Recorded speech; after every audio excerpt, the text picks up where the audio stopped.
में बगावत वाला मौसम दिख रहा है। वही मौसम जो कुछ दिन पहले तक बंगाल में था, उधर महाराष्ट्र में शिवसेना यूबीटी के बागी सांसदों पर बड़ा एक्शन हुआ है। शिवसेना यूबीटी ने 6 बागी सांसदों को कारण बताओ नोटिस जारी कर दिया है। अब ये सांसद शिवसेना यूबीटी की बैठक में जब नहीं पहुंचे थे, सांसदों की टूट के बाद अब दावा किया जा रहा है कि 20 से 25 नगर सेवक शिंदे गुट के संपर्क में हैं और इसी आधार पर अब उद्धव की पार्टी में बड़ी टूट का दावा हो रहा है। उधर उद्धव गुट के नेता संजय राउत ने बागी सांसदों को लेकर एक बार फिर से अभद्र भाषा का इस्तेमाल कर दिया।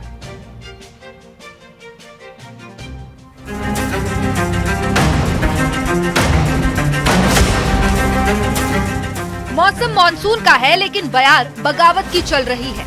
हिंदुस्तान की सियासी फिजाओं में गजब का सस्पेंस है। कई राजनीतिक दलों के मुखिया का चैन और सुकून सब गायब हो गया है।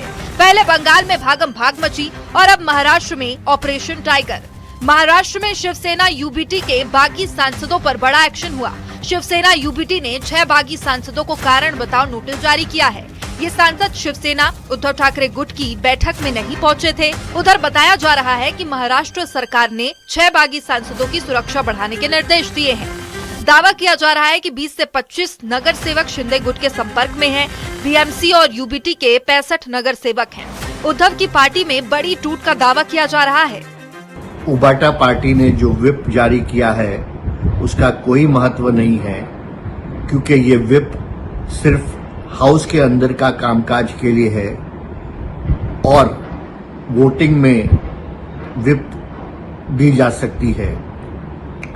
जो पर्सनल मीटिंग किसी के घर पे हो रहा है उसके लिए कोई व्हिप जारी नहीं कर सकता। महाराष्ट्र का सियासी पारा हाई है। शिवसेना यूबीटी के 6 सांसद बागी हो चुके हैं और अब शिंदे गुट की पिच पर आगे की पारी खेलने की तैयारी कर रहे हैं। हालांकि अभी आधिकारिक ऐलान नहीं हुआ है। उद्धव गुट में बगावत की खबर इसलिए पक्की हो जाती है क्योंकि आज भी पार्टी की बैठक से 6 सांसदों ने दूरी बनाई। उद्धव की शिवसेना साफ कह रही है कि बैठक में जो आए वो अपने, जो नहीं आए वो गद्दार। अब जब गद्दारी का सर्टिफिकेट दे दिया है तो समझ लीजिए शिवसेना यूबीटी के साथ खेला हो गया। देख लेंगे जो आएंगे वो हमारे, या इनको बेईमान गद्दार देख लेंगे जो आएंगे वो हमारे, या इनको बेईमान गद्दार देख लेंगे जो आएंगे वो हमारे, या इनको बेईमान गद्दार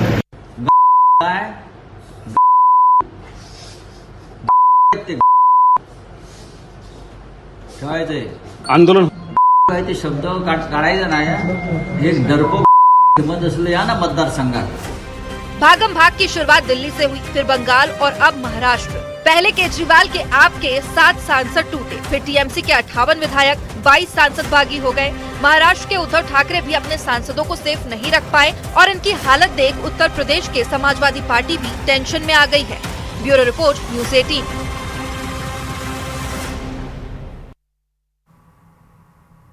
समाजवादी पार्टी में टूट की अटकलों को लेकर एसपी के नेता और मंत्री ओपी राजभर में वार पलटवार जारी है। सनातन पांडे और एसपी नेताओं का दावा है कि ओपी राजभर समाजवादी पार्टी में विलय करना चाहते हैं, तो वहीं मंत्री ओपी राजभर ने पलटवार किया है कि सनातन पांडे को खुद पर भरोसा नहीं है।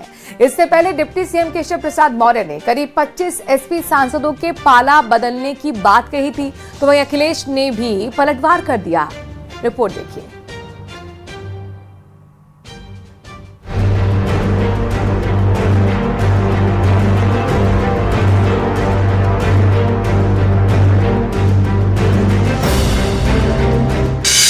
डिप्टी सीएम केशव प्रसाद मौर्य के समाजवादी पार्टी में टूट वाले बयान के बाद से सियासी पारा हाई है।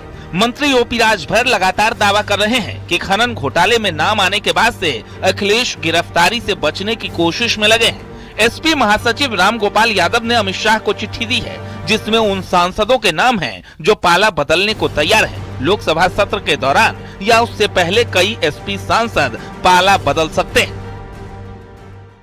राजभर बोलता है तो बहुत दम होता है, दम नहीं होता तो पूरा प्रदेश हाँफ रहा है। आप भी मुख्यालय से भाग के यहाँ तक आए हैं, दम है तब ना आपको मिलेगा। लोकसभा का सत्र चलने जा रहा है, उसी दौरान हो जाए या उसके पहले ही हो जाए, देख लीजिए। मंत्री ओपी राजभर को लेकर एसपी सांसद सनातन पांडे ने भी पलटवार किया है उनका कहना है कि खुद एसबी एसपी अपना विलय एसपी में करने के लिए तैयार है। वही जानकारी कर रहे हैं कि समाजवादी पार्टी में टूट होने वाली है और आधे सांसद बागी होने वाले हैं। उनको जानकारी कहाँ से मिली? हमारे समझ से बकबक नेता है, उसको न जनता से मतलब है न अपने लोगों से मतलब है। मंत्री राजभर ने नाम लिए बगैर सनातन पांडे पर निशाना साधा कि ऐसे लोग बेइज्जत होते रहेंगे लेकिन एसपी में ही रहेंगे। वही ब्राह्मण सम्मेलन चले जाओ कन्नौज में, जुटा लो ब्राह्मण को, बोलो जो कि ब्राह्मण में कि हमारी पार्टी का भाटिया कहता है कि ब्राह्मण वेश्या के समान होता है हिम्मत बोलने की। हम गलत बोल रहे हैं तो कहिए, हम 100 को वीडियो दे दें उनका भाटी का। ये क्या बोलेंगे? ये समाजवादी पार्टी के गुलाम लोग हैं, वहां चाहे वो कुछ सुनत ना वही रही। वहीं सियासी बयानबाजी के बीच अखिलेश भी कह रहे हैं कि समाजवादी पार्टी मजबूत है, जो डर जाएगा वो अपना दल छोड़कर चला जाएगा। डर जाएगा वो अपना दल छोड़ के चला जाएगा। अगर बीजेपी से मुकाबला करना है तो बहादुर लोगों की टीम होनी चाहिए। भारतीय जनता पार्टी जो औरों की पार्टी तोड़ रही है, औरों के सांसद छीन रही है, यूपी में उन्हीं के विधायक तैयारी में हैं पाला बदलने के लिए। और कई ऐसे लोग हैं वो समय पे ही पत्ते खोलते हैं। समाजवादी पार्टी पर ओपी राजभर के बीच ब्राह्मणों को लेकर सियासी बयानबाजी तेज हो गई है। मंत्री राजभर ने दावा किया है कि एसपी सम्मेलन में ब्राह्मणों का तिरस्कार हुआ। सपा के बागी सांसदों के गुट का नेतृत्व बागी भूमिका लाल करेगा। Bureau report, news 18।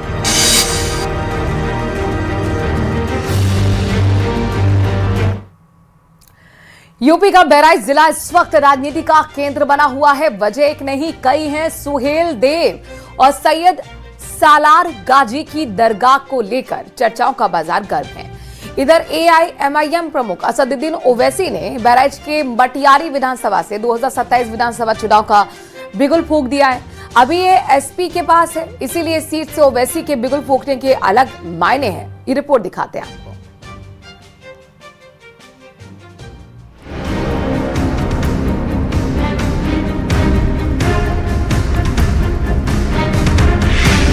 Uttar Pradesh का बहराइच जिला लगातार राजा सुहेलदेव और सैयद सालार गाजी की दरगाह की वजह से प्रदेश की राजनीति का केंद्र बिंदु बना हुआ था।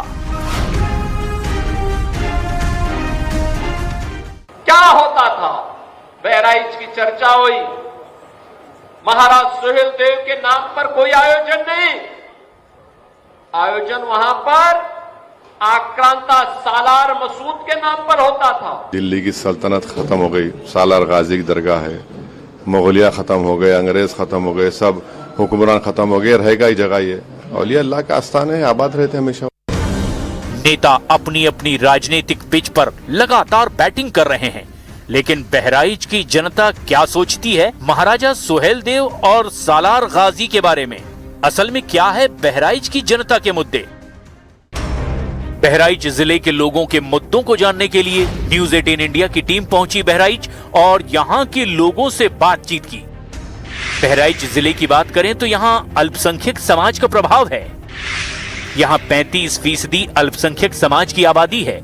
बहराइच जिले में कुल 7 विधानसभा सीटें हैं। इनमें से 5 पर बीजेपी जबकि 2 सीट पर समाजवादी पार्टी का कब्जा है। बहराइच के लिए कहा जाता है कि अक्सर इस जिले में मुस्लिम वोट बैंक का बिखराव देखा गया है और इसका फायदा बीजेपी को हुआ है। आपको ये भी बता दें कि 2022 के विधानसभा चुनाव में बीजेपी ने 5 सीटों पर जबकि समाजवादी पार्टी ने 2 सीटों पर जीत दर्ज की। बलुहा विधानसभा सीट पर बीजेपी की सरोज सोनकर, नानपारा विधानसभा सीट पर बीजेपी के रामनिवास वर्मा, मैसी विधानसभा सीट से बीजेपी के सुरेश्वर सिंह, बहराइच सदर विधानसभा सीट में बीजेपी की अनुपमा जायसवाल, बयागपुर विधानसभा सीट से बीजेपी के सुभाष त्रिपाठी, मटेरा विधानसभा सीट पर समाजवादी पार्टी की मारिया शाह और कैसरगंज से समाजवादी पार्टी के आनंद कुमार ने जीत हासिल की थी। सभी विधायक अपने अपने इलाके में लगातार लोगों से मुलाकात कर रहे हैं। बहराइच नेपाल से बॉर्डर साझा करता है, इसीलिए इंडो नेपाल बॉर्डर पर बीते कुछ सालों में अवैध मदरसों पर बुलडोजर चला। बहरहाल बहराइच जिला सुर्खियों में है और AIMIM प्रमुख ने 2027 विधानसभा चुनाव के लिए चुनावी बिगुल भी यहीं से फूंका है। अपने कोर वोट बैंक को एकजुट करने के लिए यहीं से असदुद्दीन ओवैसी ने उत्तर प्रदेश में जिहाद करने की अपील की है। साथ में समाजवादी पार्टी के साथ गठबंधन करने की अपनी इच्छा भी जाहिर कर दी। उत्तर प्रदेश सरकार के डिप्टी सीएम केशव प्रसाद मौर्य ने AIMIM और समाजवादी पार्टी पर चुटकी ली और साफ साफ कह दिया कि दोनों पार्टियों के उत्तर प्रदेश में दाल नहीं गलने वाली है।